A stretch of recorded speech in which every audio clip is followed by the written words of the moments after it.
Здравствуйте. Затяжные летние дожди– это не просто лужи на дорожках, это настоящая катастрофа для нашего чеснока. Что именно нужно делать прямо сейчас, пока растения не погибли окончательно? Чеснок может просто превращаться в склизкую кашу.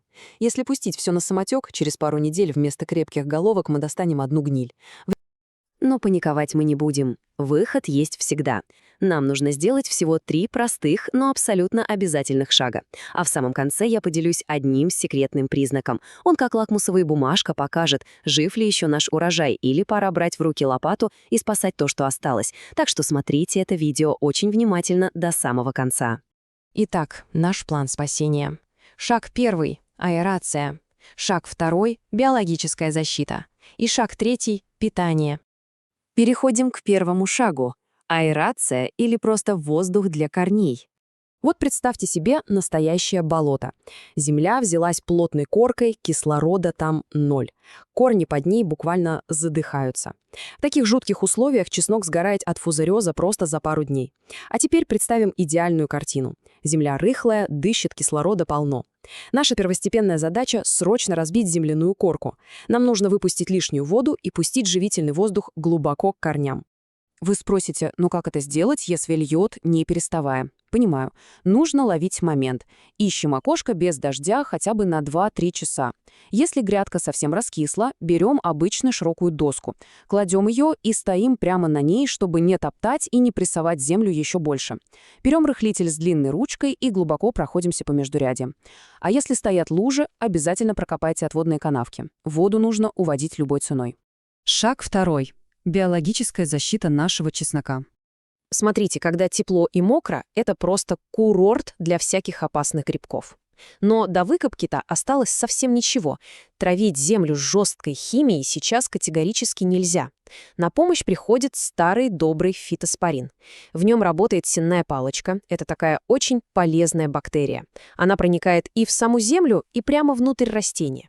Главный плюс в том, что даже если через пару часов снова хлынет дождь, препарат уже успеет начать свою работу. Но тут есть один важнейший нюанс. Знаете, многие жалуются, ой, биопрепараты не помогают, а дело-то исключительно в том, как вы развели раствор. На канале есть очень полезные видео, и в том числе о том, как правильно применять фитоспорин. Ссылки на него я уже оставила в описании и в закрепленном комментарии. Очень советую посмотреть его сразу после этого ролика, чтобы сделать все по уму. Шаг 3. Правильное питание. Подкормка золой. Бесконечные дожди беспощадно вымывают из земли калий, а ведь именно он делает чеснок крупным и заставляет его долго лежать зимой. Без калия мы получим водянистые головки, которые гарантированно сгниют еще до Нового года. Грамотная подкормка работает как насос. Она перекачивает все соки из листьев прямо в луковицу. Самый простой источник калия – это обычная древесная зола. Пропорция элементарная. Берем 1 стакан на 10 литров воды. Но, внимание, тут кроется огромный секрет.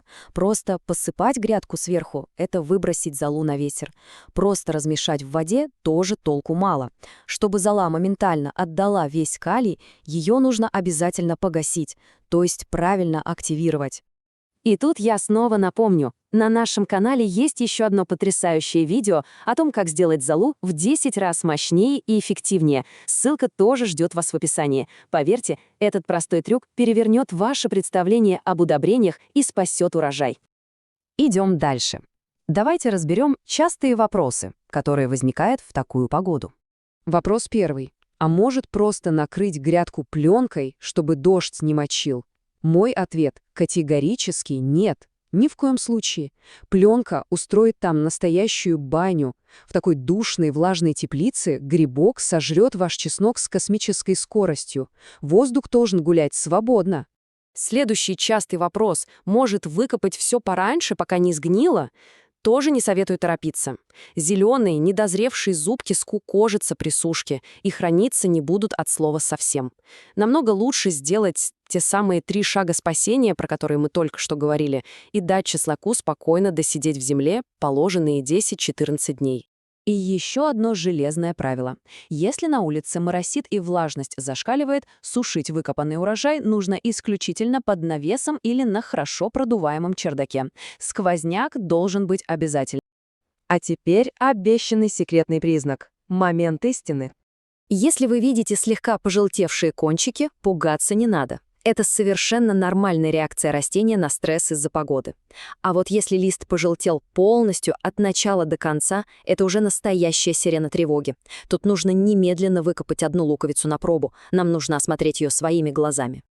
И вот как выглядит окончательный приговор. Берем чеснок, щупаем нижнюю часть стебля прямо у основания. Если она мягкая, рыхлая и склизкая, все, гниль пробралась в луковицу. Ждать больше нечего. Требуется срочное хирургическое вмешательство. Выкапываем все немедленно, чтобы спасти хоть какую-то часть нашего труда.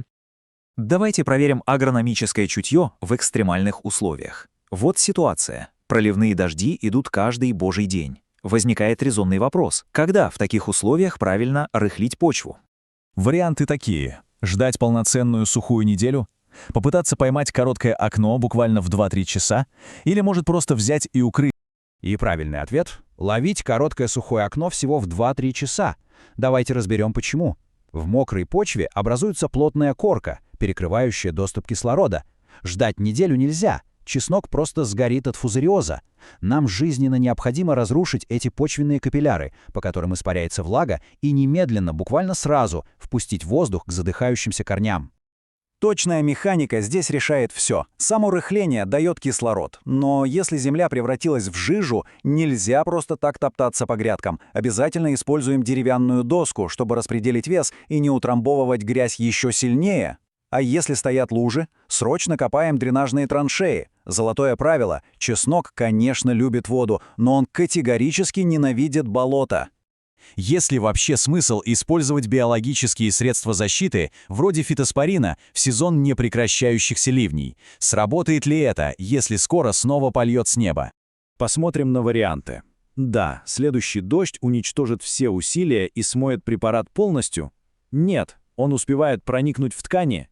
Или, возможно, он удержится только если намешать его с агрессивной химией? Бинго! Правильный ответ – нет, дождь не смывает их полностью, потому что они проникают в ткани растения. Смысл в обработке однозначно есть. Препарат начинает работать изнутри и в самой почве, даже если следующий ливень начнется всего через пару часов после внесения.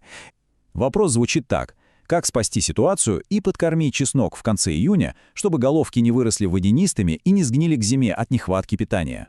Достаточно ли просто посыпать землю сверху сухой древесной золой? Нужен ли раствор активированной золы? Или лучше вообще не трогать почву? И верный выбор здесь – раствор активированной золы. Просто берем 1 стакан активированной, то есть погашенной уксусом золы, на 10 литров воды. Калий в таком растворе работает как турботранспорт. Он ускоряет перенос питания и гарантирует, что головка вырастет крупной и будет отлично храниться.